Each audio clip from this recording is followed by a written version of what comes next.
여러분 안녕하십니까? 뉴스업 시작합니다.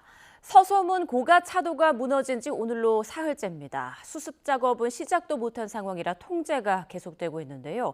현장에 나가 있는 취재기자 연결해 보겠습니다. 김혜린 기자.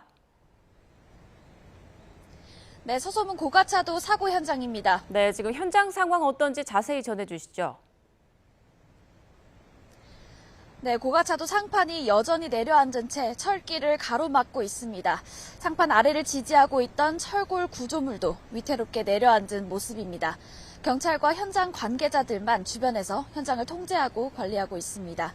붕괴 위험이 여전한 탓에 현재 서소문로 경찰청 교차로에서 아리수 본부 앞 삼거리 도로는 양방향 전면 통제가 이뤄지고 있습니다. 또 무너진 고가차도 아래로 다니던 경의중앙선 서울역에서 수색역 구간과 KTX 서울역에서 행신역 구간도 운행이 중지됐습니다. 네, 지금도 아슬아슬 위험해 보이는데 현장 수습은 언제부터 진행됩니까?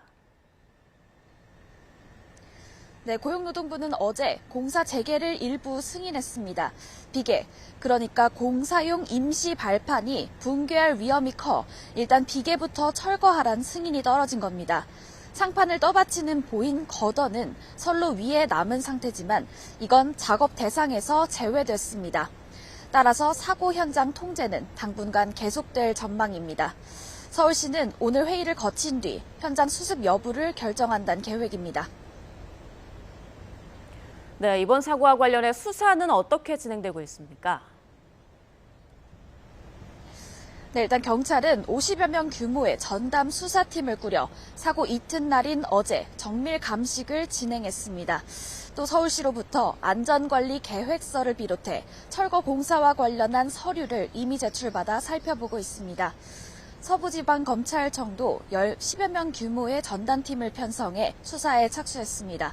앞서 안전성 미달 기준인 D등급 판정을 받은 서소문 고가차도는 사고 당일 상판 침하 징후가 일부 포착됐습니다.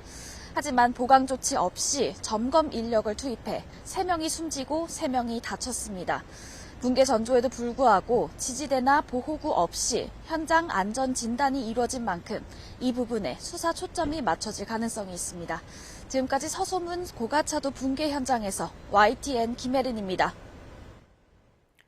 들으신 것처럼 이틀 전 서소문 고가차도 잔해물이 선로를 덮치면서 열차 운행도 사흘째 차질이 빚어지고 있습니다. 코레일은 오늘 하루 동안 KTX 등 120대 넘는 열차가 운행을 중지한다고 밝혔는데요. 현장에 나가 있는 취재기자 연결해서 자세한 상황 알아보겠습니다. 윤태인 기자. 네, 서울역에 나와 있습니다. 네, 서울역 상황 어떻습니까? 네, 저희 취재진이 1시간 전쯤부터 이곳에 나와서 상황을 살펴봤는데요. 방송으로도 서소문 사고로 일부 열차 운행이 중지됐다는 안내가 나왔고 또 열차의 출발과 도착을 알리는 전광판에서도 일부 열차의 운행이 중지됐다는 알림을 심심치 않게 볼 수 있었습니다. 또 지금이 이른 시간인데도 대합실에는 많은 시민들이 모여서 이 전광판에 나오는 열차의 운행 상황을 살피는 모습도 볼 수 있었습니다. 붕괴 사고로 서울역 북측에 있는 차량 기지로 향하는 선로가 가로막히면서 차량이 나오지 못하는 상황입니다. 이에 따라 서울역 남쪽에 있던 열차로만 운행을 이어가다 보니 KTX는 서울역부터 행신역, 또 서울역에서 청량리역 구간에 열차 운행이 멈췄습니다. 코레일은 오늘 KTX를 포함한 전체 열차 운행 횟수는 562회로 평소에 683회에서 121회 중지돼 운행률은 82% 수준이라고 밝혔습니다. 어제의 80.8%보다는 다소 높아진 건데요. KTX와 KTX 이음 등 고속열차 운행률은 76대가 운행이 중지돼 77% 정도로 전망됩니다. 또 KTX뿐만 아니라 ITX나 무궁화호 등 일반 열차 운행에도 변동이 있는데요. 일반 열차는 45회 운행이 중지돼 운행률은 87% 수준이 될 것으로 보입니다. 코레일은 사고 현장이 수습되고 복구가 완료될 때까지 전동열차의 운행도 중단한다고 말했습니다. 전동열차에서는 서울역부터 수색역 구간의 경의선 운행에 차질이 빚어지고 있고 1호선과 문산에서 용산, 용문 구간의 경의중앙선 전동열차는 정상적으로 운행합니다.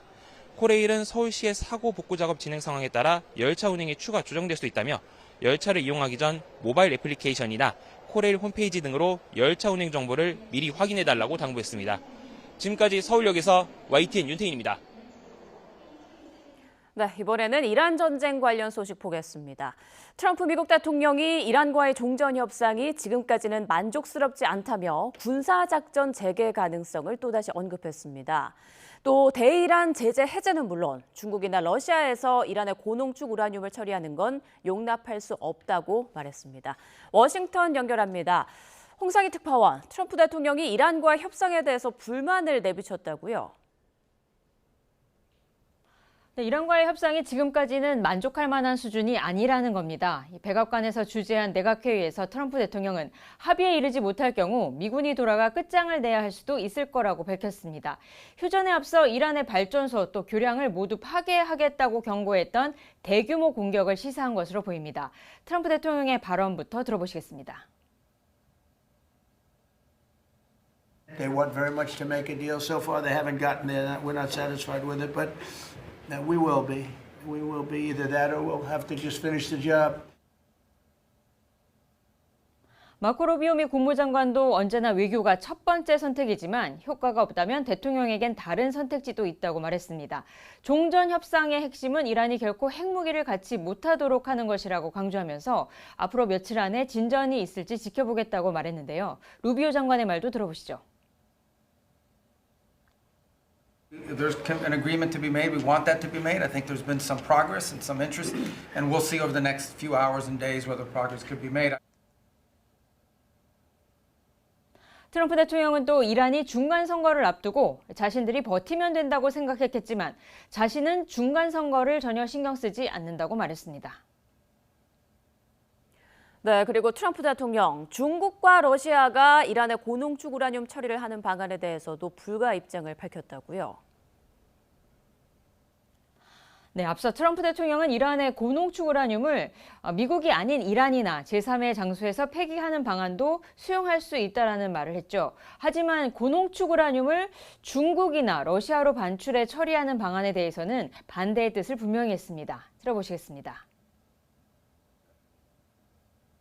Would you be comfortable with Russia or China taking their stockpile of highly enriched uranium, and have they offered to do that? No, I wouldn't be comfortable.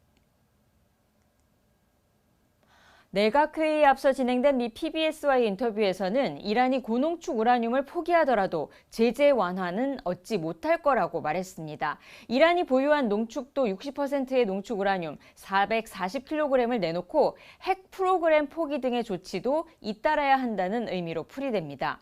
이란이 요구하고 있는 동결 자산 해제 등에 대해서도 논의하고 있지 않다고 말했는데요. 이 발언도 들어보죠. No, we're not talking about any easing of sanctions or giving money. No sanctions, no money, no nothing.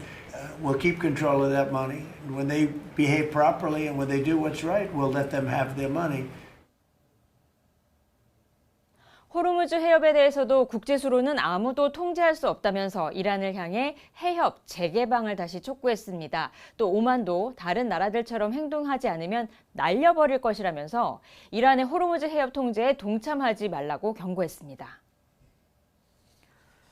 이런 가운데 이란은 미국이 조만간 합의 타결을 일방적으로 선언할 가능성을 우려하고 있다고요.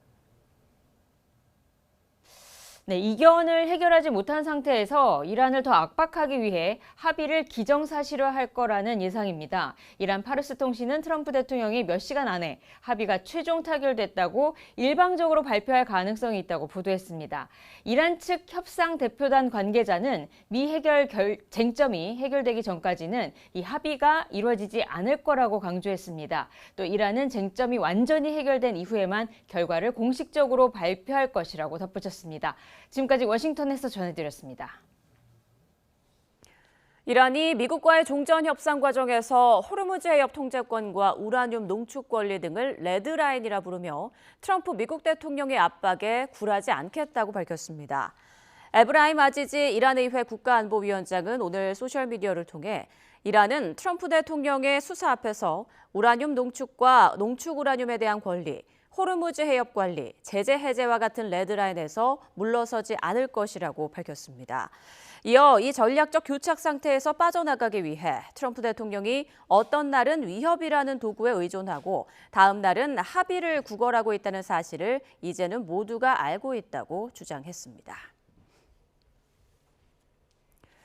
네, 조금 전 들어온 속보 전해드리겠습니다. 이란 남부 항구 도시 인근에서 3차례의 폭발음이 들렸다고 이란 매체에서 보도했습니다.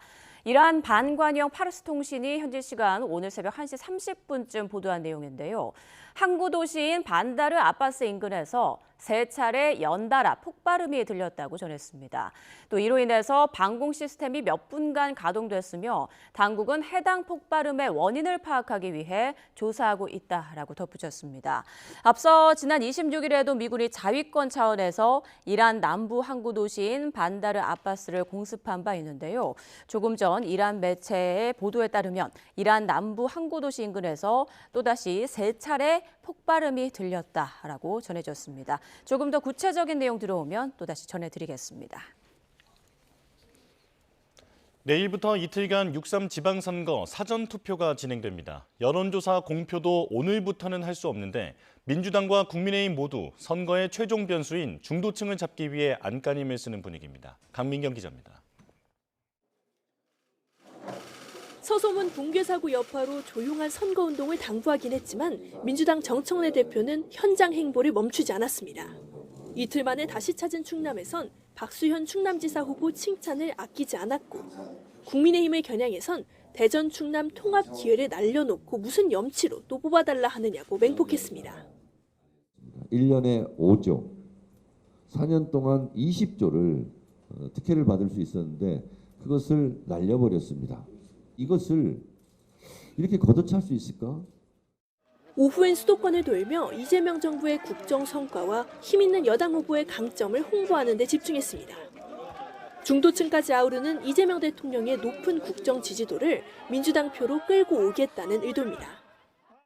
대통령을 지지하는 분들이 최대한 많은 분들을 우리 당의 지지자로 모시기 위한 노력들을 당연히 저희들은 해야 됩니다.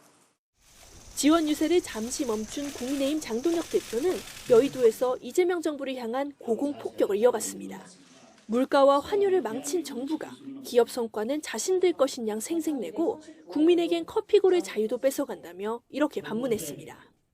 재판 취소 반대하고 스타벅스 불매운동 반대하는 모든 국민이 999 일베입니까? 장동혁 대표가 지지층 결집에 전념할 동안 송원석 원내대표는 외연 확장에 집중했습니다. 낮은 자세로 격전지인 경기 하남과 강원 영동을 돌며 정부 여당 견제가 절실하다 중도층의 표심을 호소했습니다. 좀 잘 좀 도와주십시오. 우리 이런 사람이 저는 이런 사람이 필요해요. 사전투표까지 앞으로 단 하루. 이제부턴 정당 지지도나 당선인을 예상하게 하는 여론조사 공표가 금지됩니다. 판세 가늠자가 사라진 일주일 동안 여야는 적전지에 화력을 집중하며 선거의 마지막 변수, 중도층의 마음을 사로잡는 데 집중할 거로 보입니다. 집도끼 단속도 게을리할 수 없는데 민주당은 전북, 국민의힘은 대구, 각 진영 텃밭에서의 격전이 예상됩니다. 안방에서의 치명타는 직격타인 만큼 지도부는 막판까지 지지층 결집에 사활을 걸 예정입니다. YTN 강민경입니다. 이번 지방선거 경기도지사에 출마한 여야 후보들의 첫 토론회가 어제 열렸습니다. 토론회 내내 날선 공방을 벌였는데요. 화면으로 함께 보시죠. 선거를 일주일 앞둔 어제 경기도지사에 출마한 추미애 더불어민주당 후보, 양향자 국민의힘 후보, 조응천 개혁신당 후보는 첫 토론회장에서 만났습니다. 토론회 시작부터 후보들은 자신이 경기도지사 적임자라며 한 표를 호소했는데요. 저 추미애, 지금까지 30년 정치 인생 동안 단 한 번도 쉬운 길을 선택하지 않았습니다. 도민의 삶을 바꾸는 일이라면 그 어떤 복잡한 과제도 정면으로 돌파하겠습니다. 유일한 경기도지사 후보 양향자입니다. 저는 대한민국 반도체 신화를 이끈 삼성 임원 출신이고 헌정사 최초 양당 모두에서 반도체 위원장을 역임했던 사람입니다. 저 조응천은 약속합니다. 대한민국 제1의 자치단체로서 경기도의 자존심을 되찾겠습니다. 스스로 먹고 살 수 있는 완벽한 자족도시로 만들겠습니다. 그리고 이어진 공약 검증 순서, 조응천 개혁신당 후보는 추미애 후보의 공약이 현실성이 없다며 포문을 열었습니다. 후보님의 자택이 지금 하남이시죠? 그렇습니다. 하남에서 여의도 국회의사장까지 대중교통으로 얼마 걸린지 한번 타보셨습니까? 대중교통은 뭐 타보지 제가 출근하면서는 뭐 타보지는 못했으나 네, 국회의사당까지 가는데 1시간 한 10분 걸립니다. 이걸 어떻게 30분으로 줄이신다는 거죠? 우선 노선과 버스를 늘려가지고 해결하려고 하고요. 양향자 국민의힘 후보는 추미애 후보가 토론회를 피한다며 비판했는데요. 이에 추 후보도 응수하고 나섰습니다. 직접 들어보시죠. 토론회가 도민의 알 권리도 채워야 되고 검증받을 수 있는 좋은 기회인데 이걸 왜 이렇게 피하셨어요? 토론을 그냥 어떤 싸움 따기다 이렇게 이 시비를 걸려고 하는 그런 토론은 국민들이 보시기에도 뭐 굉장히 언짢을 겁니다. 양향자 후보는 조응천 후보의 공보물을 문제 삼았는데요. 공약이 보이지 않는다고 비판하자 조 후보는 어쩔 수 없었다는 반응을 내놨습니다.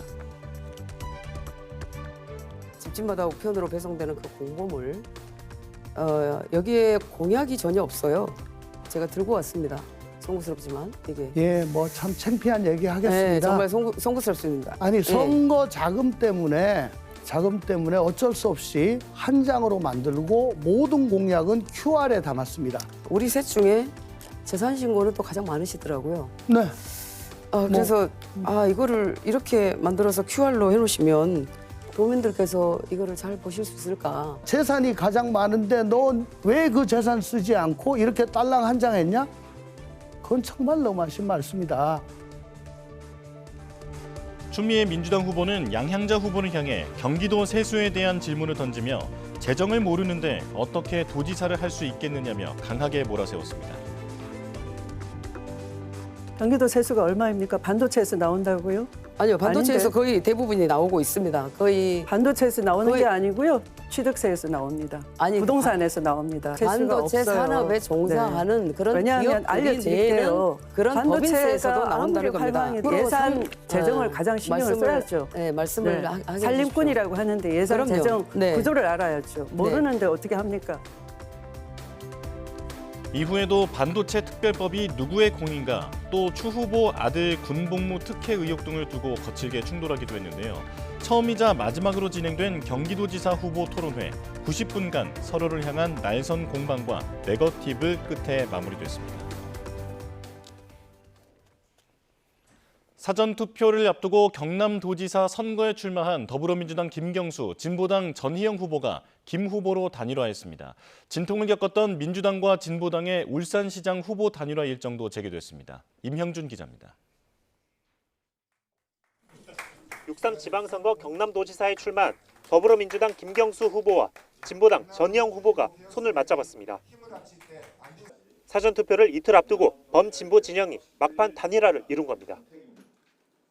두 후보는 후보 단일화로 내란 청산과 경남의 사회 대개혁을 이루겠다고 밝혔습니다. 경남의 미래를 이끌어 나갈 후보냐, 윤어게인가 탄핵 반대 세력에 끌려다니면서 경남을 각으로 다시 되돌릴 후보냐의 선택입니다. 민선 이후 경남도지사 선거에 출마한 첫 여성 후보였던 전희영 후보는 김경수 후보 지지를 선언했습니다. 여러분의 위대한 선택만이 벼랑 끝에 내몰린 경남의 민생 위기를 극복하고 민주주의를 지킬 수 있습니다. 경남도지사 선거 사상 첫 전현직 양자 대결이 확정된 가운데 국민의힘 박완수 후보 측은 명분도 원칙도 없는 선거공학적 야합이라고 비판했습니다. 사전투표를 불과 이틀 앞두고 후보가 사퇴하는 것이 도민을 위한 책임 있는 정치인지, 정치공학은 검증된 실력을 이길 수 없으며 명분 없는 야합이 도정 운영 능력을 대신할 수도 없습니다. 진통을 겪던 민주당과 진보당 울산시장 단일화도 새로운 물꼬가 트였습니다. 특정 세력이 조직적으로 개입했다며 민주당 김상국 후보 측이 경선 중단을 선언한 지 사흘 만입니다. 진보당의 재경선 수용에 따라 민주당과 진보당 울산시장 후보 단일화 경선은 사전투표 전날 하루 동안 진행된 뒤 결과가 발표될 전망입니다. 민주당과 국민의힘은 일제히 경남과 울산을 6.3 지방선거의 접전지로 꼽았습니다. 사전투표가 임박한 시점에서 두 지역 광역단체장 후보들의 합정 연행이 이번 선거에서 어떤 변수로 작용할지 관심입니다. YTN 임영준입니다. 범여권 연대가 주목받았던 경기 평택을에선 단일화는커녕 김용남 조국 후보 간의 감정 싸움이 악화일로로 치닫고 있습니다. 부산 북갑에서도 신경전이 치열합니다. 김다현 기자가 보도합니다. 조국혁신당은 20분 기자간담회 발언 대부분을 경기 평택을 재선거에 나선 민주당 김용남 후보를 저격하는 데 썼습니다. 김 후보의 차명 대부업체 운영 의혹 때문에 민주개혁 진영 전체 판세가 흔들리고 보수층이 결집하고 있다고 주장했습니다. 검찰의 씨앗을 도저히 살릴 수 없다면서 민주당의 결단을 촉구했습니다. 김용남 후보에게서 민주 시민들이 광장에서 그렇게 목 놓아 물러가라 외쳤던 나쁜 검사 그 자체를 보고 있기 때문입니다. 김용남 후보 캠프는 또 용모닝이냐며 평택군 조국 후보에게 고한다는 제목의 입장문을 냈습니다. 어떤 죄명으로 실형을 받고 복역했는지 본인 허물부터 봐라. 조국 후보 앞에 내로남불이 왜 자동 수식어처럼 붙는지 잊지 말라고 비꼬았고 입시 비리와 성추행, 불륜과 같은 민감한 표현까지 담았습니다. 당 지도부도 김용남 엄호 기조 속에 혁신당의 날을 세웠습니다. 조국혁신당 그 주장은 조금 과장된 것이다. 저는 그렇게 보고 있습니다.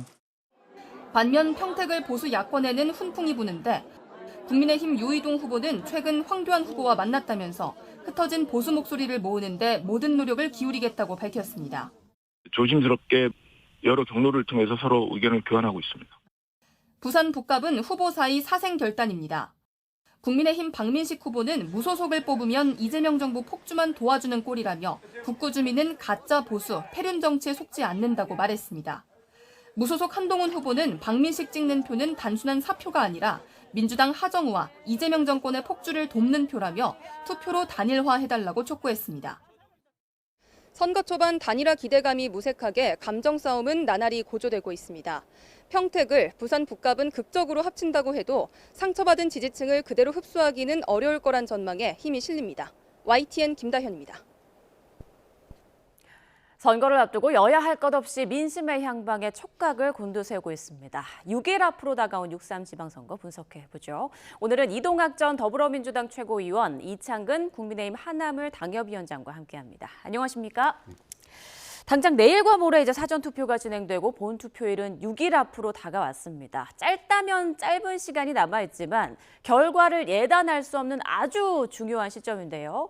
자, 오늘 여야가 어디에 방점을 찍고 움직일 계획인지 궁금한데 먼저 민주당부터 전해주시죠. 네, 아무래도 민생이죠. 확실하게 손에 잡히는 혹은 체감할 수 있는 변화를 낼 수 있는 후보가 누구냐, 집권 여당의 후보다라는 것이고, 지금 일 잘하는 정부, 일 잘하는 대통령, 이게 지금 하다 보니까 상당히 많은 것들이 지금 변화되고 있지 않습니까? 이제 그런 부분과 맞춰서 일 잘하는 지방 정부의 일꾼들을 뽑아가지고 실제로 이 경로를 맞추게 되면 훨씬 더 많은 파급력을 가져올 수 있다 이렇게 생각을 하고요. 그다음에 저희가 지금 지역별 특성화로 해서 5극 3특이라는 걸 내세우고 있잖아요. 예. 그 특성화를 훨씬 더 지금 강하게 만들어 보자. 그래서 지역도 실제로 자생할 수 있도록 하고 이 젊은이들이 계속 떠나가고 있는 그런 상황 속에서 어떻게 해서든 그건 방법을 한번 찾아보자라고 하는 거거든요. 그래서 훨씬 더 힘있게 집권 여당의 후보를 뽑으면 훨씬 더 힘있게 추진할 수 있다라고 하는 것이고요. 또 후반부로 갈수록 갑자기 박근혜 전 대통령이 나오거나 이런 것들도 있는데 예. 저희 입장에서는 계엄 이후에 성찰과 반성도 하지 않고 이제 그런 부분들이 여전히 이제 유권자분들께서는 이게 저 정치 세력은 도대체 뭘 하려고 하는 세력이냐, 헌법도 안 지키고 그런 것에 대해서 이 시정도 하지 못하고 있는 그런 상황인데 이건 도저히 안 되겠다라고 하는 심리도 분명히 있으실 것이기 때문에요. 그런 부분들도 계속해서 알려나가려고 합니다. 네, 국민의힘 계획은 어떻습니까?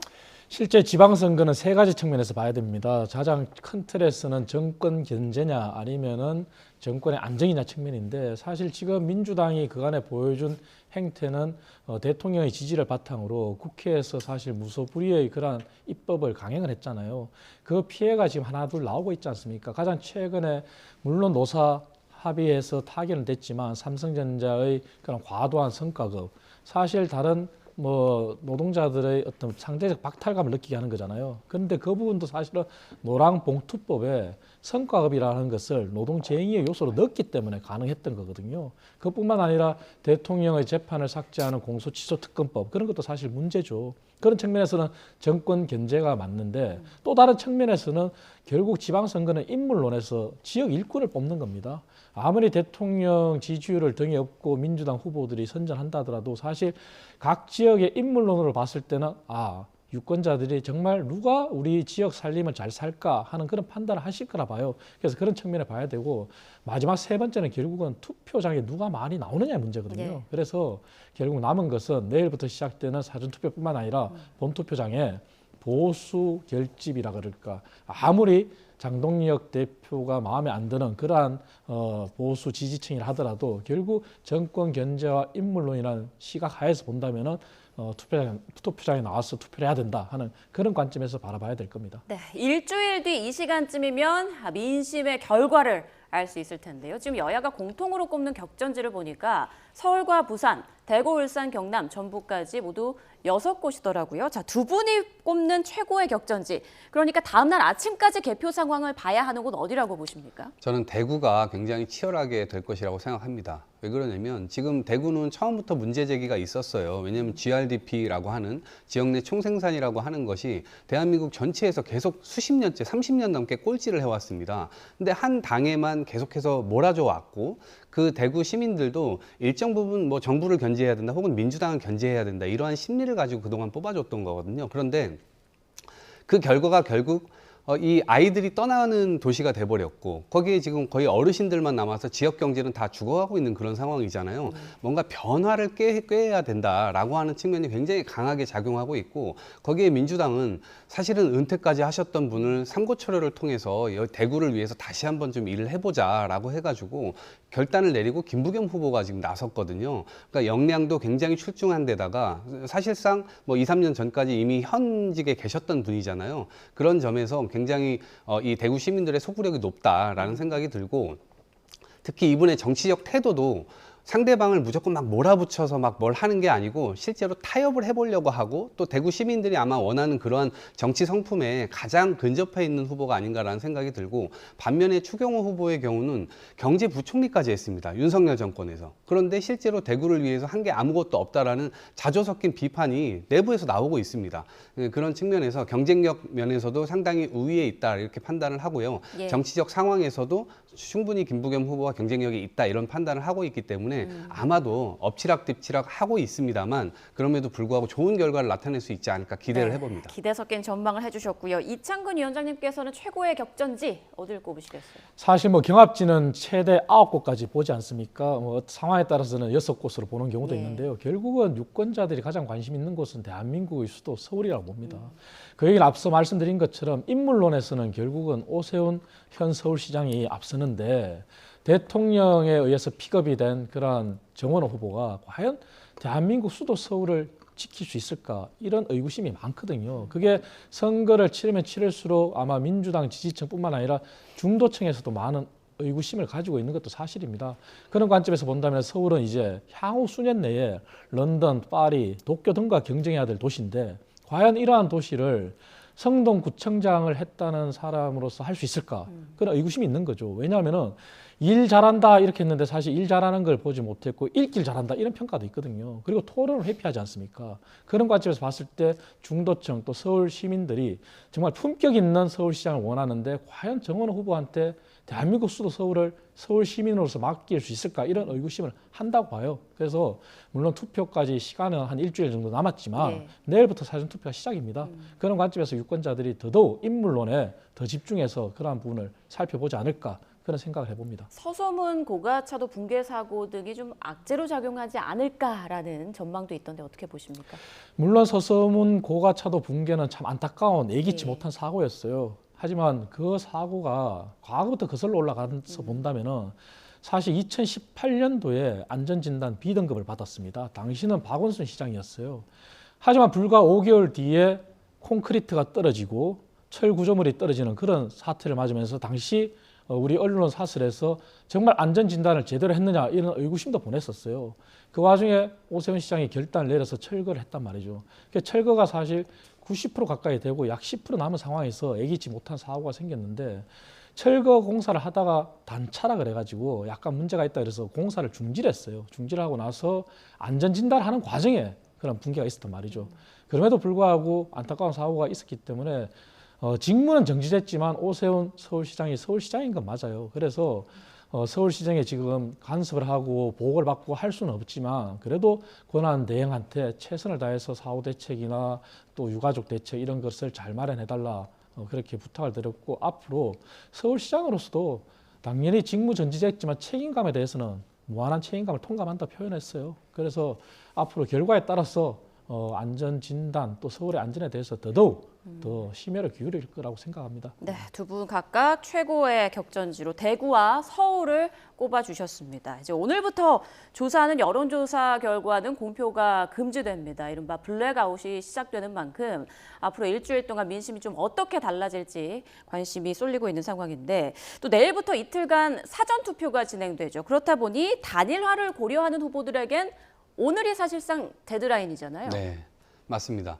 그러니까 블랙아웃도 선거일 일주일 전까지만 가능하거든요. 예. 그렇기 때문에 지금부터는 여론조사 공표가 안 됩니다. 다만 어제까지 했던 여론조사가 선거일 전에 발표되는 건 또 문제가 없어요. 그래서 그 이전까지 그 기간을 정하고 있다는 말씀드리고요. 단일화가 지금 막판에 진행된 곳은 경남입니다. 그래서 어제는 진보당 후보가 이 전격적으로 결정을 해서 김경수 후보 지지 선언을 했습니다. 그렇게 해서 이 더 큰 경남을 만들겠다. 해가지고 대통합 선대위를 꾸렸거든요. 그래서 경남의 경우는 상당히 진일보된 그런 이 내용을 구축해가지고 지금 가고 있다 말씀드리고요. 오늘 아마도 울산에서 지금 9시부터 5시까지 진행되거든요. 아마도 5시 이후에 5시 반 정도에 발표가 되지 않을까 싶은데요. 김상욱 후보와 진보당 후보 이렇게 이제 되고 있는데 실제로 뭐 김상욱 후보가 전 될 가능성이 굉장히 크다라고 생각을 하고요. 또 진보당 후보께서는 상당히 여러 가지 고심이 있었을 것 같아요. 그럼에도 불구하고 결단을 내려서 이 내란 세력에게는 이 정권을 내줄 수 없다. 그리고 지방 정권이라 할지라도 우리가 같이 힘을 합쳐가지고 더 좋은 정치를 하기 위해서 결국 시민들을 위해서 결단을 내린다라고 해가지고 실제 단일화 결정을 했거든요. 그래서 오늘 그 결과가 나올 것인데요. 결국엔 민주진보 진영의 어떤 단일화 이걸로 인해서 승산이 훨씬 더 이제 높아지게 될 것이고 울산 시민들 역시도 대통령과 링크된 그래서 울산의 경제를 제대로 바로 세울 수 있는 그런 결과를 맞이할 수 있지 않을까 그렇게 기대해 봅니다. 단일화 관심 지역하면 또 부산 북갑을 빼놓을 수 없잖아요. 박민식 후보와 한동훈 후보 단일화 불씨 꺼진 겁니까? 어떻게 보십니까?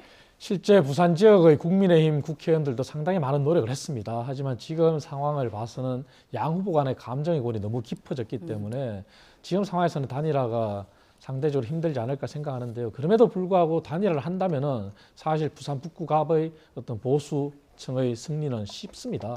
하지만 단일화가 안 된다면은 끝까지 3자 구도에서 가야 되겠죠. 그래서 단일화의 끈은 놓지 않지만 두 후보 간의 결단이 중요하다고 생각해요. 그럼에도 불구하고 큰 틀에서 본다면은 민주당의 의석을 뺏기는 것보다 보수층에서 의석을 가져오는 게 더 낫기 때문에 단일화가 안 된다 하더라도 단일화 이후의 그러한 통합을 생각한다면은 이제는 후보들이 결단을 내리는 선택을 하든지 아니면은 각자가 더 유권자를 향한 메시지를 던지는 게 더 상처를 아물게 하고 깊게 고립하지 않게 하는 거다. 그런 생각을 해봅니다. 네, 자 그럼 어제 발표된 부산 북갑 여론조사 결과 보면서 조금 더 이야기 나눠보도록 하겠습니다. 부산 MBC에서 의뢰하고 한길리서치가 조사한 결과 그래픽으로 함께 보도록 하죠. 자, 부산 MBC 의뢰로 한길리서치가 조사한 내용 5월 24일부터 25일 양일간 이루어진 조사 결과인데요. 지금 하정우 후보 36.7, 한동훈 38.6. 박민식 후보는 지금 한 후보를 향해서 보수를 죽이러 온 트로이 목마다라고 비판하고 있고 한동훈 후보는 투표로 단일화해달라라고 또 이야기를 하고 있습니다. 지금 부산 북갑 접전이라는 분석이 많이 나오고 있는데 어떻게 판세 보고 계세요? 민주당도 엄청나게 긴장을 해야 되고 또 끝까지 최선을 다해야 된다. 하정우 후보가 처음에는 뭐 초보 리스크다 뭐다 이제 공격을 많이 받으면서 조금 흔들리는 모습을 보였습니다만 종반으로 가면서 실제로 자기 폼을 좀 찾은 모양새거든요. 그리고 일단은 북갑을 떠난 지가 좀 오래됐었기 때문에 누군지 뭐 TV에서만 봤고 사람들이 어떤 친근감이나 이런 것들을 느낄 수 없었기 때문에 아니 악수라도 한번 해봐야 되는 거 아니냐 이렇게 이야기를 하시는 분들이 많아서 지금은 접촉면을 상당히 늘려가지고 아침부터 밤늦게까지 사람들 찾아다니면서 이야기도 하고 그런 지지를 호소하고 있는 것으로 지금 알고 있습니다. 그런 상황이기 때문에 근데 그런 반면에 지금 한동훈 후보의 경우는 일종의 뭐 하루에 이 차량을 뭐 수십 대 동원해가지고 지금 전국에서 이 뭐 1000여 명씩 이렇게 와가지고 외부에서 선거 운동을 하러 온다는 거 아닙니까? 이제 제가 볼 땐 그게 유사 선거 운동원을 이 꾸리는 것도 불법입니다. 그리고 이 선거 사무소를 설치하는 것도 불법이에요. 그래서 그런 부분에서 아직 논란이 있는 것으로 알고 있는데 선관위에서 전 이건 조치를 좀 취해야 되지 않을까 이렇게 생각을 하고 있고 그런 면에서 어찌됐건 외부에서 온다 하더라도 굉장히 활성화된 측면이 있습니다. 그런 것들이 이제 여론조사에서도 일정 부분 반영이 되는 것 같은데 그럼에도 불구하고 하정우 후보의 경우 이 샤이 하정우가 분명히 있을 수 있다. 그리고 끝까지 그리고 전재수를 결국 지지했었던 분들은 민주당과 하정우 후보에게 집권 여당 후보이기 때문에 그런 점수를 좀 더 주지 않을까라는 생각에 어쨌든 기대를 하고 있습니다. 하나의 변수라고 볼 수 있을까요? 박근혜 전 대통령이 어제 부산을 찾았죠. 이 자리에서 박민식 후보에게 봉사할 기회 주신다면 이 나라를 잘 지켜나갈 거라고 생각한다. 지지하는 듯한 발언을 했는데 영향을 미칠까요? 박근혜 전 대통령이 이제 전국을 다니면서 가는 부분은 사실 후보들의 요청입니다. 그래서 부산도 박형준 부산시장 후보를 지지하기 위해서 갔는데 그 장소에 이제 박민식 후보가 온 거죠. 예. 그리고 박민식 후보가 국민의힘 후보이기 때문에 당연히 지지를 호소하는 건 또 맞습니다. 하지만 그럼에도 불구하고 앞서 그래픽에서 보셨던 그런 여론조사 추이를 과거부터 우리가 본다면은 사실 하정우 후보나 박민식 후보는 박스권에 갇힌 모습이에요. 그리고 한동훈 후보는 어느 순간부터 지지율을 이제 상승 추세로 전환된 상황이고요. 그리고 동일한 조사에서 양자 결과를 보더라도 사실 박민식 후보는 하정우 후보의 지는 결과고 한동훈 후보는 하정우 후보를 이기는 결과가 나왔어요. 그래서 이러한 부분은 사실 여론조사의 추세를 본다면은 한동훈 후보는 상승 추세에 있는 게 분명합니다. 그런 측면에서 박근혜 전 대통령께서 국민의힘 후보 지지를 호소했지만 보수 결집은 가능하지만 결국 부산 북구갑도 중도층이거든요. 중도층의 표심이 어디로 가느냐의 문제인데 결국 선거 초반에는 중도층이 민주당 지지, 결국 대통령 지지율 등이 없고 나온 하정우 후보한테 갔다면은 그 이후에는 민주당의 행태나 또 하정우 후보와 정청래 후보 간에 있었던 오빠 논란 그런 것들을 보면서 중도층이 떠났다고 봐야 되겠죠. 그 중도층의 움직임이 결국은 한동훈 후보의 지지율 상승으로 이어졌다고 보기 때문에 박근혜 전 대통령의 보수 집결과 같은 메시지보다 만약에 중도층의 이동이 더 크다면은 한계는 있겠죠. 그래서 아까 말씀드린 대로 지금 현재 부산 북구갑은 단일화가 되지 않는다면은 선거 이유가 더 중요합니다. 더 중요하기 때문에 후보들 간의 어떤 설전도 선거를 앞두고는 당연히 해야 되지만 그것도 좀 품격 있게 했으면 좋겠다는 얘기고요. 그리고 민주당이 조급한 나머지 이제 한동훈 후보의 어떤 자원봉사자들 서포터즈 가지고 선거법 위반 얘기하는데 사실 전국의 모든 지역에 자원봉사자들이 다 있습니다. 그 자원봉사자는 꼭 부산에 사는 사람만 선거운동을 도우라는 건 아니거든요. 전국에서 누구나 다 선거운동 기간 중에는 자원봉사로서 할 수 있는 거거든요. 그래서 그러한 부분을 조급함의 나머지 그렇게 나쁜 그러한 지적으로 안 하는 게 저는 맞다고 봅니다. 네. 자, 이렇게 사전투표를 코앞에 두고 전현직 대통령들의 행보에도 관심이 쏠리고 있는데 박근혜 전 대통령 경남 지역 물론이고 울산과 부산까지 광폭 행보 이어가고 있고요. 이에 대해서 민주당에서는 탄핵당한 대통령이 부끄러운 줄도 모른다라고 비판하고 나섰죠. 이재명 대통령도 어제 부산을 찾았잖아요. 네. 지금 국민의힘에서는 명백한 선거 개입이다라고 비판하는데 어떻게 생각하십니까? 공격을 위한 공격이라고 생각을 하고요. 바다의 날이 있었기 때문에 거기에 이제 뭐 축사도 하고 그리고 간 김에 사실 시장 한 바퀴 돈 거 외에는 없거든요. 근데 그런 비판을 하려면 적어도 윤석열 전 대통령이 총선 앞두고 전국을 돌면서 정책 간담회를 오히려 하셨었거든요. 그때는 완전히 거의 공약을 그냥 내가 해주겠다 지금 그렇게 하고 다녔어요. 그러니까 그런 부분들에 대한 성찰이 좀 먼저 있어야 된다라고 하는 것이고요. 제가 볼 땐 대통령이 그럼 국정을 멈춰야 되느냐? 그건 아니죠. 그렇기 때문에 그것은 크게 문제 삼을 만한 이 대목이 아니라고 생각하고요. 오히려 좀 박근혜 전 대통령께서 지금 움직이시는데 그런 부분들을 말려야 되는 거 아니냐라는 생각이 드는데 일단은 그 국민의힘 당사에 지금 박근혜 전 대통령 사진 안 걸려 있습니다. 이명박 전 대통령도 사진 안 걸려 있어요. 그런데 지금 이 두 분이 공교롭게 지금 돌아다니고 계신단 말이에요. 그런 측면에서 그러면 탄핵도 당하고 또 감옥도 갔다 오시고 여러 가지 고초를 겪으셨는데 은근슬쩍 뭐 예전에 탄핵의 강을 건넜다고 하지 않았나요? 근데 다시 그냥 뗏목이 떠밀려 내려가가지고 다시 거기 그 위치로 간 모양새예요. 그러다 보니까 아니 윤어게인 하겠다고 하고 지금 박어게인 하겠다고 하고 더더군다나 전두환 뭐 찬양하신 분이 제대로 된 징계도 못 하고 있어서 그럼 전두환 어게인까지 가는 거 아니냐라는 이제 자조가 나오는데 이러한 부분들이 과연 이 선거에서 도움이 되겠느냐. 그리고 사실은 이미 투표할 만한 사람들 그 사람들은 이미 집결돼 있다고 보는 게 맞겠죠. 그러면 가운데로 중도층으로 좀 더 확장적 전략을 써야 되는데 지금 그 전략을 쓰지 못하니까 지금 어쩔 수 없이 또 이렇게 하고 있는 거 아니냐 이런 생각도 듭니다. 근데 장동혁 대표 결국 오라는 곳이 없잖아요. 그리고 실제로 선대위에 유세단도 제가 볼 땐 못 꾸린 걸로 알고 있거든요. 그러다 보니까 박근혜 전 대통령을 이렇게 모시고 나와가지고 돌고 있는데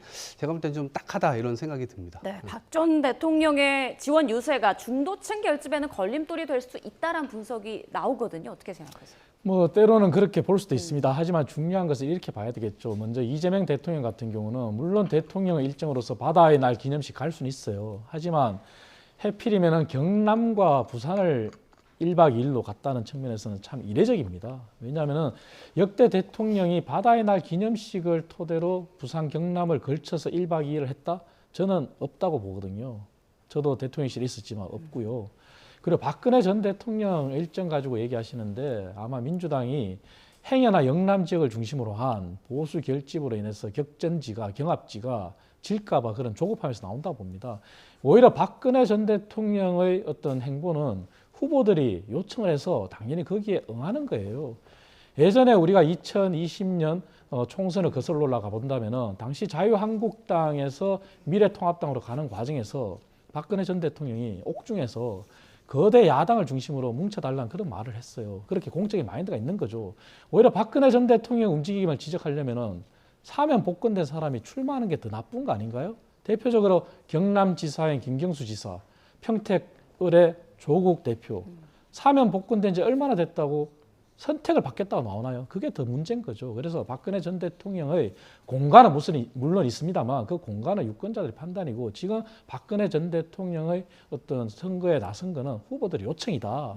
이렇게 이해해야 되는 게 맞는 거죠. 네, 지금 시간이 얼마 없어서 짧게 마지막 질문 드리겠습니다. 경기 평택을 민주당 김용남 후보의 그 차명 대부업체 운영 의혹 계속 공방이 이어지고 있는데 끝까지 가는 겁니까? 예, 끝까지 가는 거고요. 왜냐면 이제 지금 일방적인 공세를 지금 하고 있는 거잖아요. 선거 막판에 흑색선전, 마타도어, 그리고 진흙탕 우리가 이거 흔히 보던 건데 후보자의 경우는 지금 본인과는 상관이 없고 관여한 바도 없고 거기로부터 수익을 얻은 바도 없다라고 명확하게 얘기를 하고 있어요. 왜냐면 혹시라도 된 다음에 나중에 공직자 재산 신고를 또 하게 돼요. 그럼 이것으로부터 얻은 수익이 있는지 없는지 드러나게 될 겁니다. 그러면 지금 이게 거짓말이라고 한다면 나중에는 더 큰 후과가 있을 거거든요. 그렇죠. 민주당 내에서도 그때는 가만히 있을 수가 없습니다. 그렇기 때문에 저는 이것이 거짓말일 가능성이 거의 없다라는 생각이고요. 어찌됐건 끝까지 이 평택 시민들의 선택을 받기 위해서 열심히 하게 될 겁니다. 네, 일주일 사이 민심이 어떻게 요동칠지 상황을 계속 두고 보겠습니다.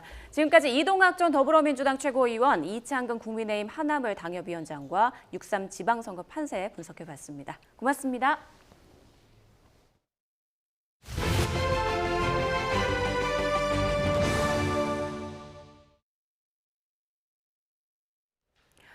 삼성전자 노사의 억대 성과급 합의가 투표에서 가결됐지만 성과급 배분 논쟁은 향후 산업계 전반에 큰 숙제를 남겼습니다. 삼성전자 주주들은 고정식 성과급 확대가 주주 가치를 훼손한다며 반발하고 나섰고 영업이익 N% 성과급 요구는 재계 전반으로 확산할 조짐을 보이고 있습니다. 차효정 기자가 보도합니다. 지난 2021년 SK하이닉스는 타사로의 이직을 막으려고 영업이익의 10%를 성과급 재원으로 활용하기로 했습니다. 직원들은 실적에 따라 올해 초 연봉 1억 원 기준 약 1억 5천만 원의 성과급을 받았고 내년엔 1인당 6억 원 이상을 받을 거라는 전망도 나옵니다. 그리고 5년 뒤 삼성전자 노조도 협상 끝에 사업 성과, 즉 영업이익의 10.5%를 성과급 재원으로 삼는 제도를 관철했습니다. 이른바 영업이익 N% 성과급 요구는 삼성전자 사리를 발판 삼아 다른 계열사 및 기업 전반으로 빠르게 퍼지는 분위기입니다. 삼성전기는 영업이익의 12%를 성과급 재원으로 요구하는 것으로 알려졌고 삼성 바이오로직스 등 주요 계열사에서도 영업이익 연동 보상체계 요구가 이어지고 있습니다.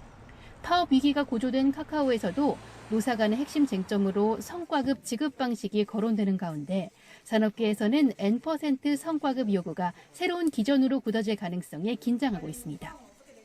일각에선 고정된 성과급 산정 방식이 투자 여력을 제한하고 중장기적인 경쟁력 저하로 이어질 수 있다고 우려합니다. 반도체는 사이클 산업이기 때문에 이게 어느 정도 이제 우리나라가 지금 현재 뭐 SK 하이닉스나 삼성전자가 좋다고 해서 계속 좋을 수는 없는 거고요.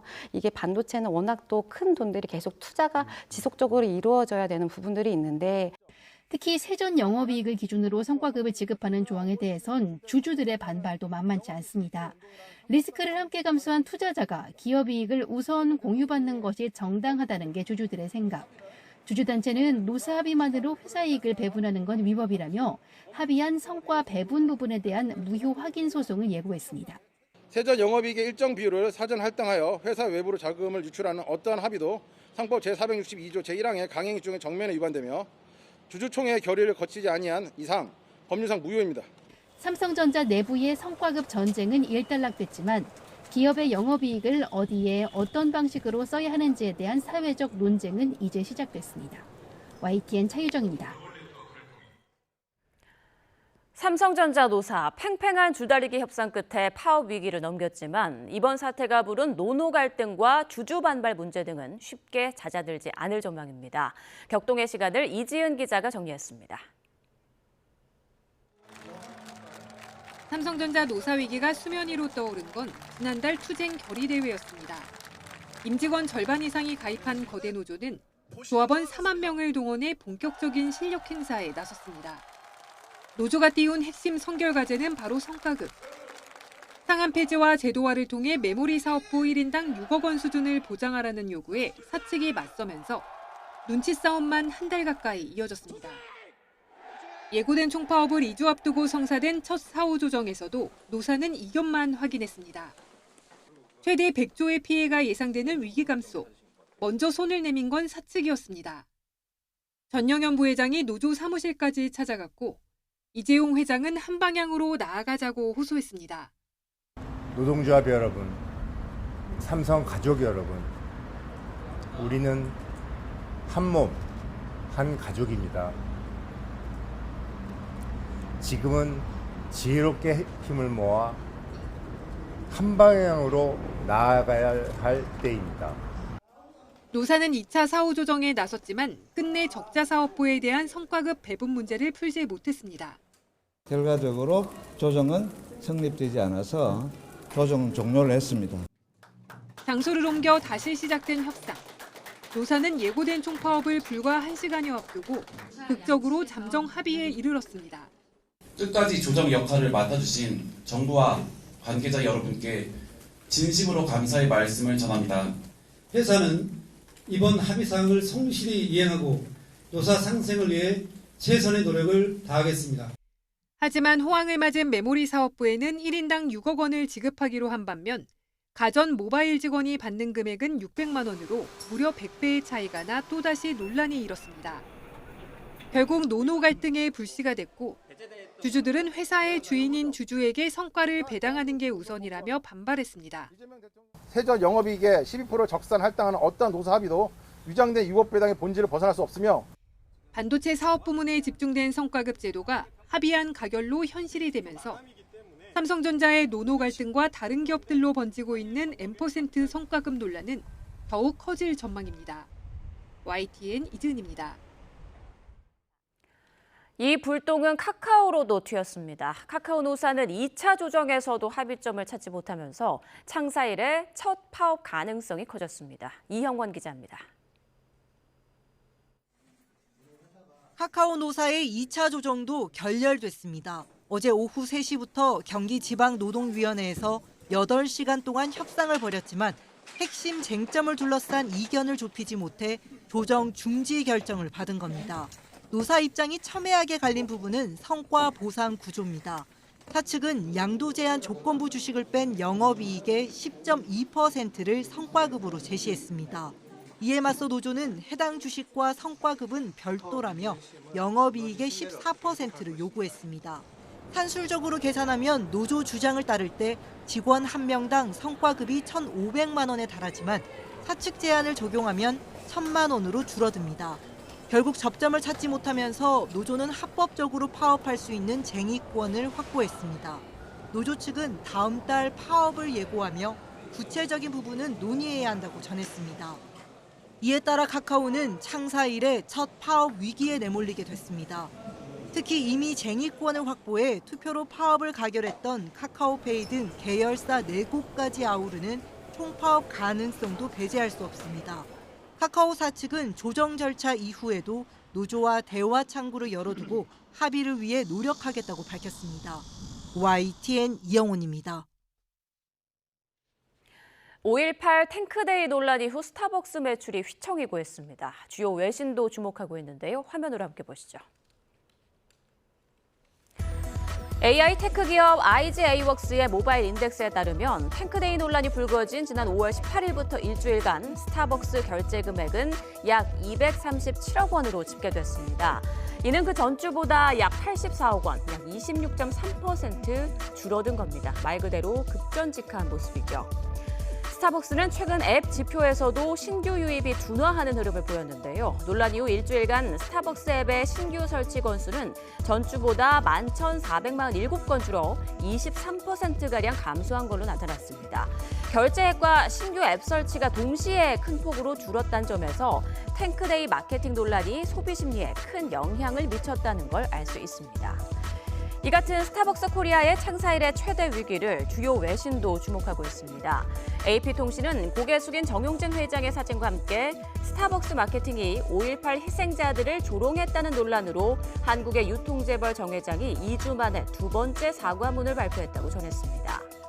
로이터는 스타벅스 테크데이 마케팅 논란 이후 한국 매출 급감이라는 제목으로 매출 감소에 초점을 맞췄고요. 블룸버그도 한국 스타벅스 매출이 상당히 줄어들 걸로 전망된다며 카카오톡 선물하기에서 항상 상위권을 지키던 스타벅스 제품이 크게 밀려난 상황을 전하기도 했습니다. 일본 매체들은 한국 정부의 대응에 주목했습니다. 니케이 신문 등은 제목에 한국 정부가 스타벅스 불매를 선언한 것과 이 사안이 6.3 지방선거를 앞두고 여야 쟁점으로 떠올랐다고 전했습니다.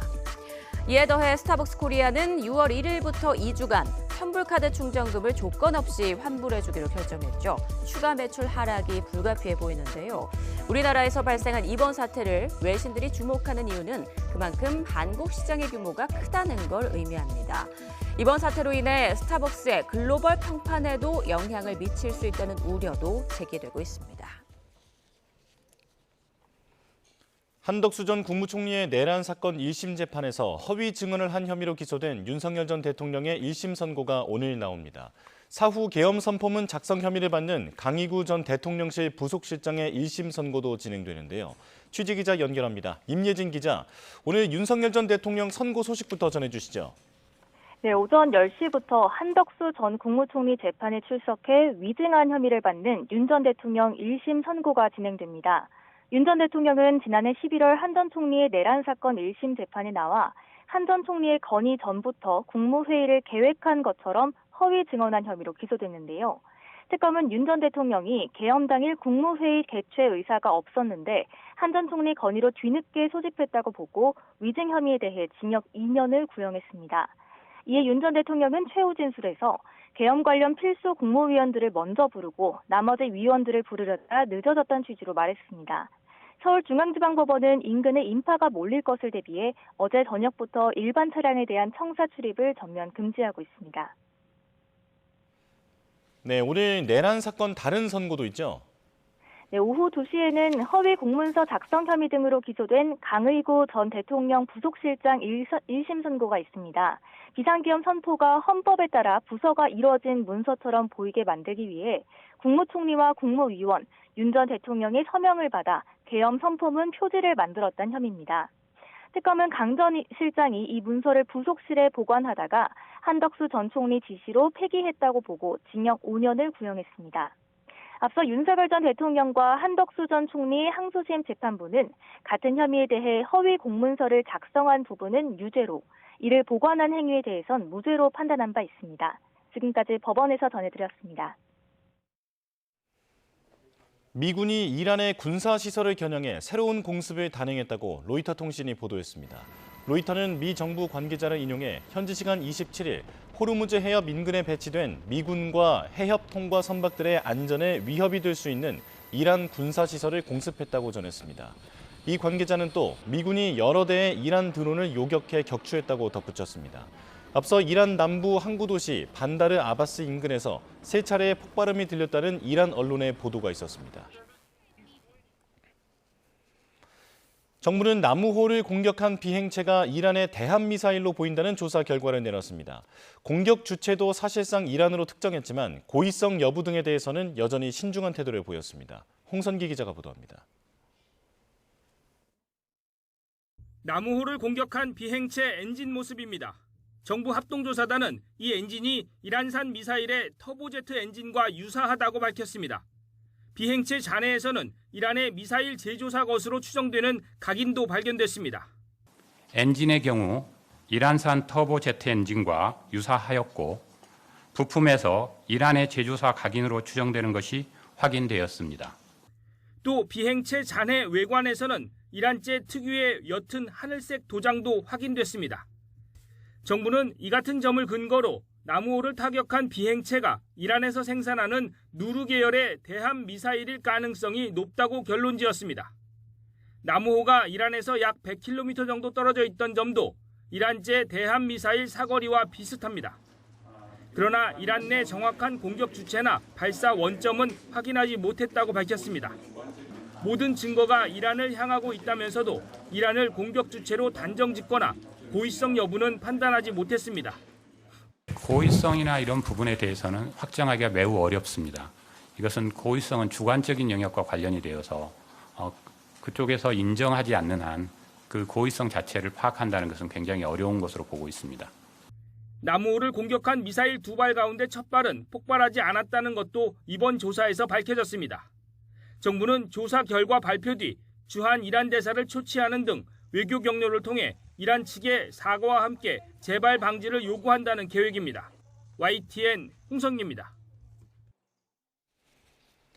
외교부는 나무호를 공격한 비행체가 이란제 미사일로 드러난 것과 관련해 주한 이란 대사를 초치해 항의했습니다. 외교부는 어제 저녁 사이드 쿠제치 주한 이란 대사를 청사로 불러 정부 조사 결과를 설명하고 이란 측에 사과를 요구했습니다. 쿠제치 주한 이란 대사는 외교부 방문 이후 청사를 떠나면서 이란은 이 문제와 관련해 모두 부인한다면서 이란은 절대로 개입한 것이 없다고 밝혔습니다. 또 적대국들의 거짓 깃발 작전이라면서 그런 작전에 대해서도 주의해야 한다고 주장했습니다.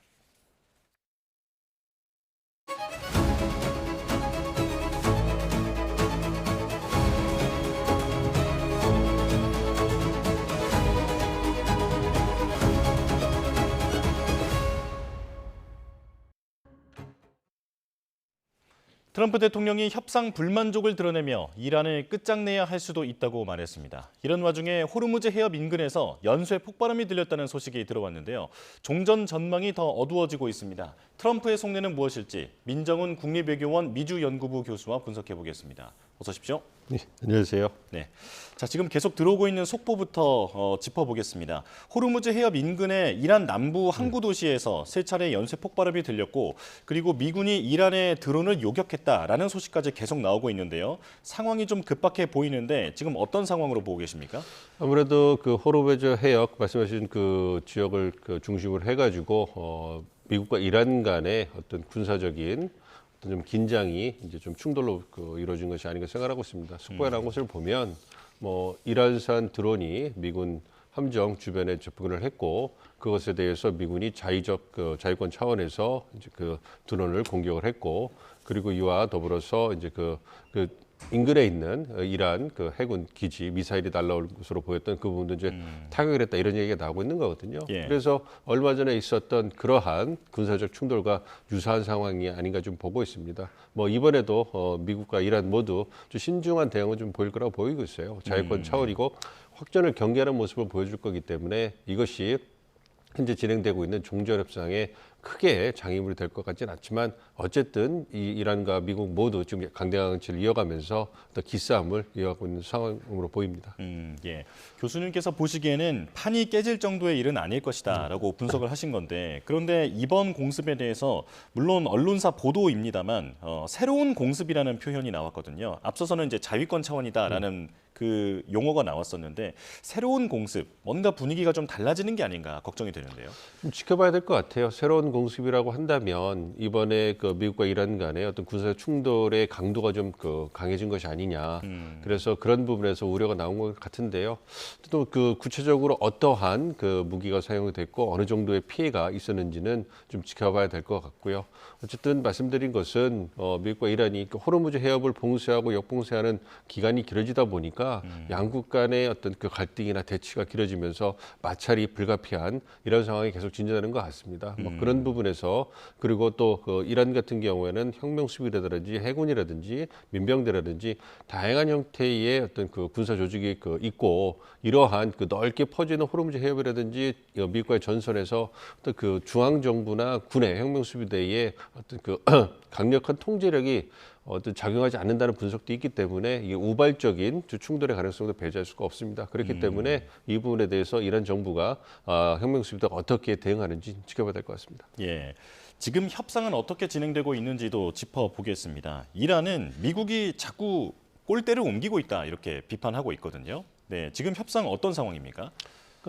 미국은 미국이 원하는 걸 좀 더 달라는 거고 이란은 이란이 원하는 것을 지켜야 된다. 뭐 이런 입장이 아닌가 좀 생각하고 있습니다. 그러니까 지금까지 나온 언론 보도를 보면 호르무즈 종전을 합의를 하고 호르무즈 해협을 개방을 하고 그다음에 우라늄 농축된 우라늄을 폐기한다. 예. 이 정도까지는 원칙이 됐는데 그러면 어디에서 어떻게 폐기할 것이며 그 부분에 대해서 어떻게 논의할 것인가 이런 부분에 대해서는 아직 불명확하거든요. 근데 이란 입장에서는 일단 합의하기 어려운 이란 핵 문제는 추후에 협상을 통해서 얘기를 하고 종전 합의하고 그다음에 그 호르무즈 해협을 개방하고 동결돼서 일부를 해제해달라 이러한 자신들의 요구를 주장을 하고 있고 이거를 미국이 받아들여야 한다. 뭐 이런 주장을 하고 있는 거거든요. 그런데 예. 단계적 접근법에 대해서 미국이 어쨌든 조금씩 양보하면서 이제 접점을 찾아가고 있는 상황이기 때문에 그런 부분에서 이제 이란이 어떻게 보면 우위를 점한 것이 아닌가 이렇게 판단을 할 수 있고요.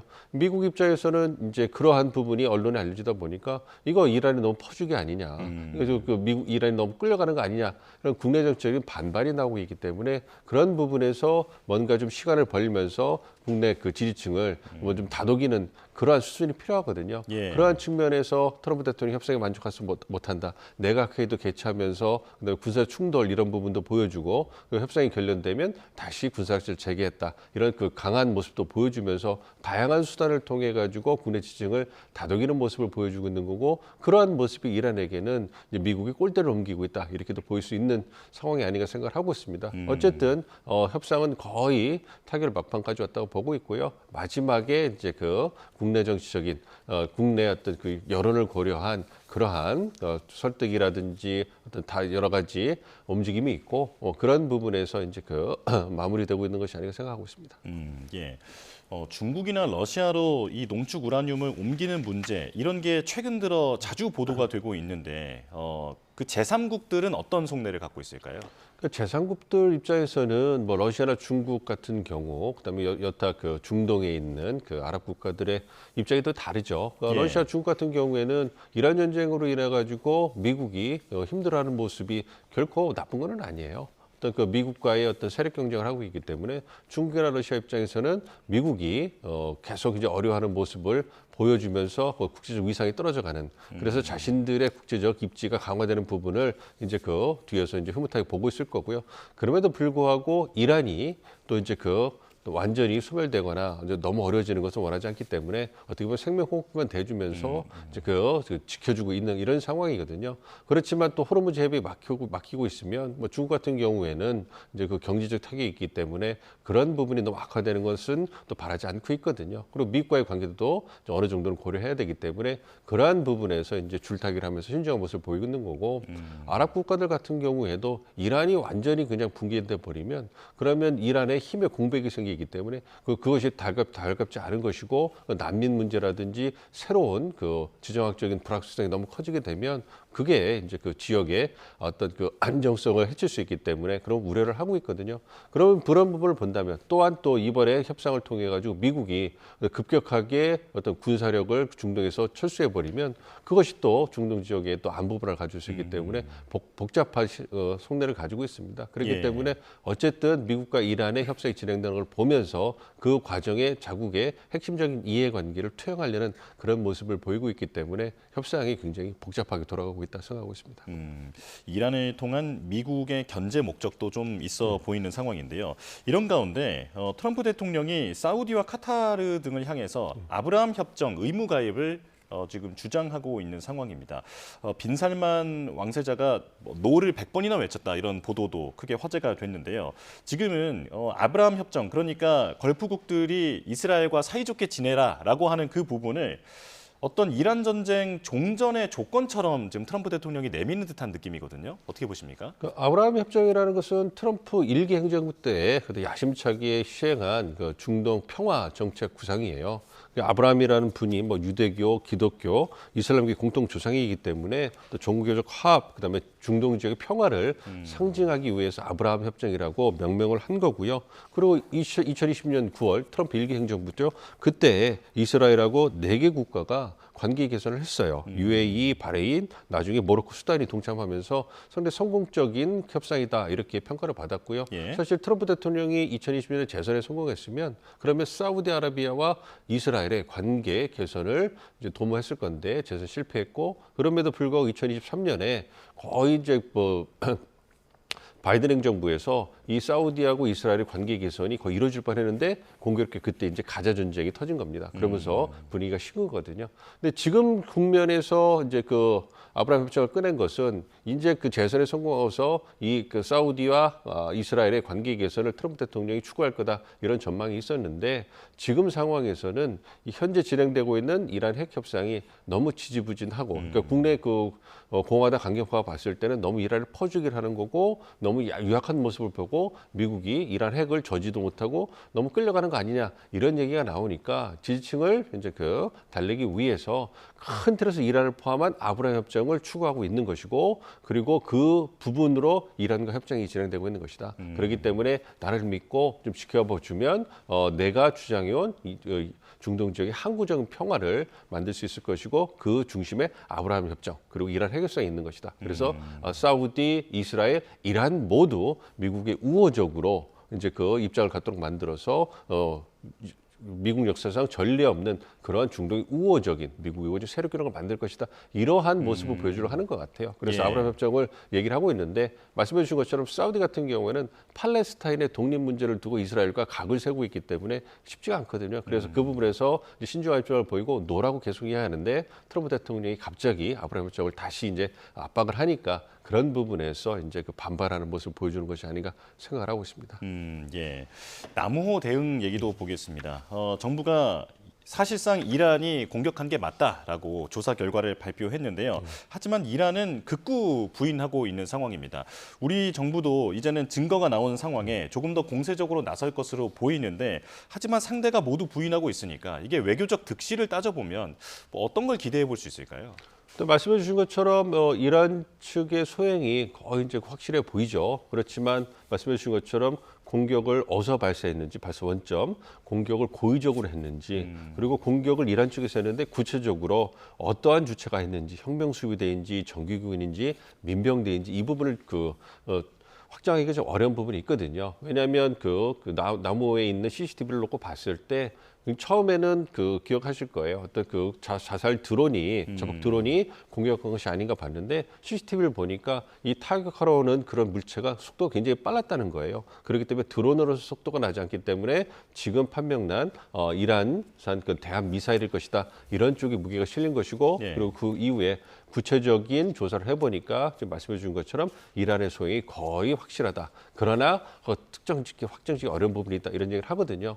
어쨌든 이 부분을 통해서 우리 이제 그 외교부에서 잘 아시는 것처럼 주한 이란 대사를 초치해서 결과를 설명하고 그래서 그 명확한 증거를 먼저 그 제시를 했을 거라고 생각합니다. 그걸 통해 가지고 강도롭게 비판을 하고 그다음에 재발 방지, 그다음에 사과를 요청을 하고요. 뭐 가능하다면 배상 조치까지 할 수 있는 이러한 추후 조치를 할 건데요. 그와 더불어서 가장 중요한 거는 이제 호르무즈 해협에 이제 억류된 우리 선박과 선원의 안전을 이제 요청하는 부분이 있는 거거든요. 그런 부분에서 이제 그 강도 높게 이제 이란을 압박할 거라고 생각하는데요. 그럼에도 불구하고 말씀해 주신 것처럼 이란 측이 계속 부인한다면 그 부분에 있어서는 아무래도 좀 한계가 있지 않을까 생각을 하고 있습니다만 굉장히 이란도 궁색한 변명만 하고 있기 때문에 우리 측의 주장과 압박에 대해서 어느 정도로 수긍하고 재발 방지라든지 서가 부분을 비공식적으로 하지 않을까 생각을 하고 있습니다. 어쨌든 이런 호르무즈 해협의 봉쇄가 길어지면서 이러한 불상사가 발생을 했는데요. 다시는 이런 일이 발생하지 않기를 기대하고 있습니다. 예. 그렇다면 공식적은 아니더라도 물밑에서나도 이란 정부가 우리 정부와 협상을 좀 할 수 있을 것 같은데 이번 사건을 지렛대로 삼아서 호르무즈에 갇혀 있는 우리 배들을 좀 보내달라라고 하는 요구를 충분히 할 수 있는 상황이겠죠? 그렇죠. 그렇습니다. 가장 중요한 것은 이제 그 재발 방지 약속을 받아야 되는 것이고요. 그다음에 사과도 받아야 되는 것이고 그리고 말씀해 주신 것처럼 우리 선박과 선원의 안전이 중요하기 때문에 얼마 전에 그 호르무즈 해협에서 우리 선박이 한 척이 무사히 나오지 않았습니까? 그러한 부분을 이제 그 선례 삼고 그리고 이번 조사 결과를 바탕으로 해서 우리 선박과 선원들이 안전하게 호르무즈 해협에서 빠져나올 수 있도록 이제 그 요청을 하고 압박을 해야 되겠죠. 그렇기 때문에 이걸 꼭 레버리지 쓰지 않더라도 이제는 한국과 이란과의 어떤 관계를 고려해서 이란 정부가 보다 적극적으로 나서야 될 때가 되는 것이고 이제 우리 정부에서도 이제 그 우리가 갖고 있는 그 국력을 바탕으로 해서 이제 이란을 압박하면서 우리의 어떤 그 이해관계를 충족시켜 나가야 되지 않을까 생각을 하고 있습니다. 네, 알겠습니다.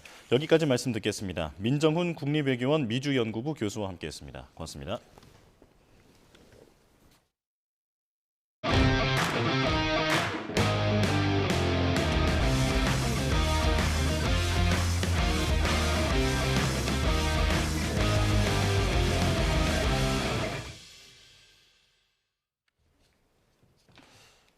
육3 지방선거까지 이제 엿새 남았습니다. 사전투표를 하루 앞둔 오늘이 사실상 단일화 마지노선인데요. 경기 평택 을과 부산 북갑 등 격전지에선 감정 싸움만 격화하는 분위기입니다.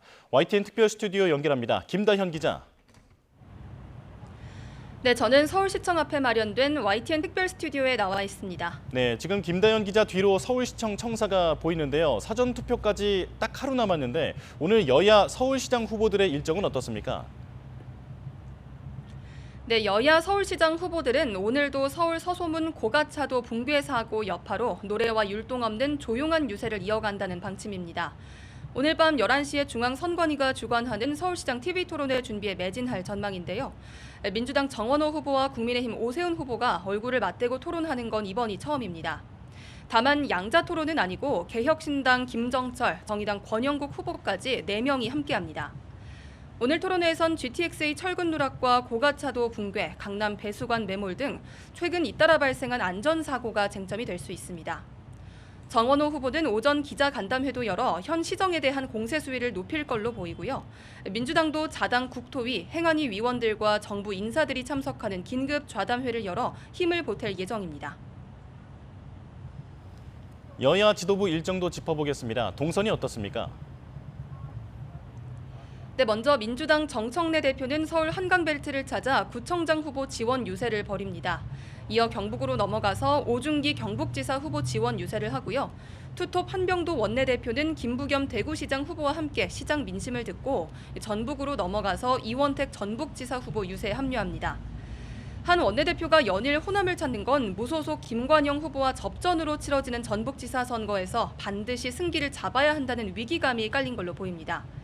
서소문 고가차도 붕괴 사고 뒤 모든 일정을 잠정 중단했던 국민의힘 장동혁 대표도 오늘부터 현장 유세를 재개합니다. 오전에는 충남 논산을 찾아 김태흠 충남지사 후보 등에 대한 지지를 호소하고 정청래 대표의 고향이기도 한 금산도 방문합니다. 송원석 원내대표는 대구에서 추경호 후보와 대구 경북 통합신공항 건설 예정 부지를 방문한 뒤 전통시장에서 합동 유세를 벌입니다. 네, 내일부터 이틀간 사전투표가 진행되는데요. 단일화 효과를 보려면 오늘이 사실상 마지노선인데 격전지 분위기는 어떻습니까? 네, 일단 울산시장은 민주당과 진보당이 오늘 하루 원샷 여론조사를 통해서 단일 후보를 선출합니다. 역선택 방지 조항을 넣자는 민주당 김상욱 후보의 뒤늦은 제안을 진보당이 수용을 했는데요.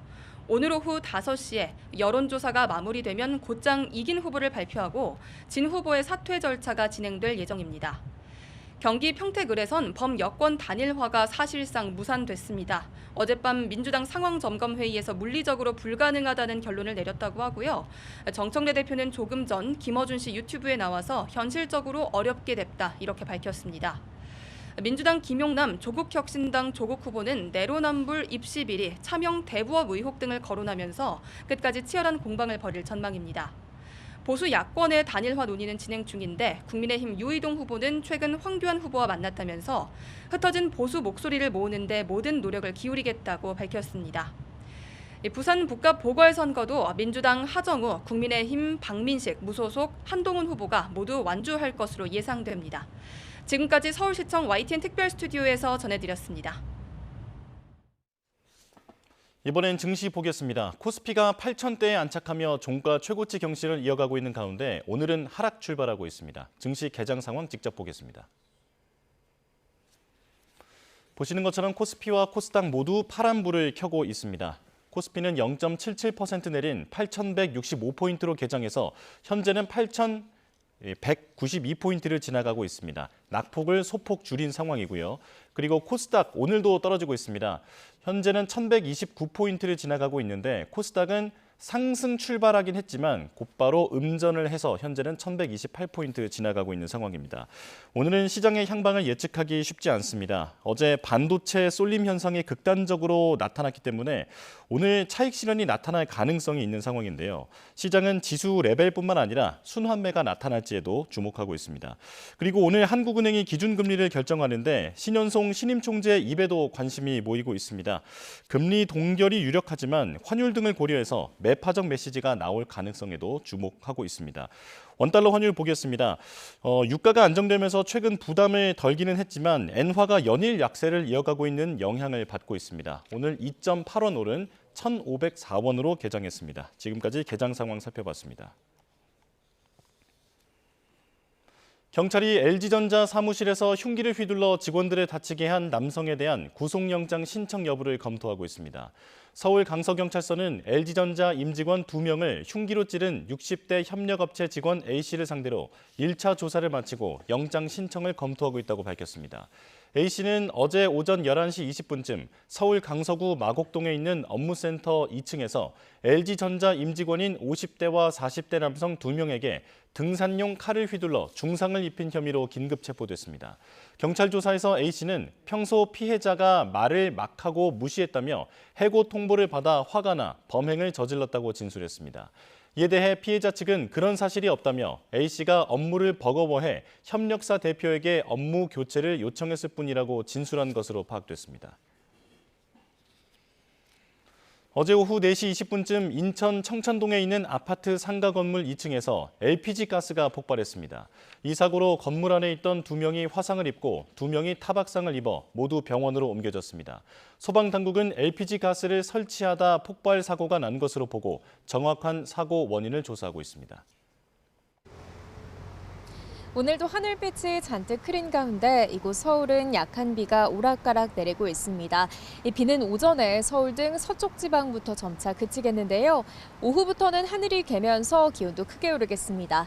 오늘 서울 한낮 기온은 27도까지 올라서 어제보다 또 예년보다 높겠습니다. 오늘 낮까지는 곳곳에 산발적인 비가 내립니다. 하지만 예상되는 비양은 대부분 5mm 안팎으로 적겠습니다. 오늘 낮 기온은 서울이 17도, 대구는 28도 등 평년 수준을 웃돌면서 다소 덥게 느껴질 수 있겠습니다.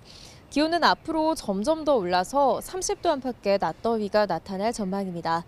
오늘 오후부터는 전국 대부분 지역에 초속 15m 안팎의 강한 바람이 불겠습니다. 날아갈 수 있는 물건은 단단히 고정하는 등 시설물 관리에 유의해 주시기 바랍니다. 지금까지 YTN 윤수빈입니다. 뉴스업 마칩니다. 내일 다시 뵙겠습니다. 고맙습니다.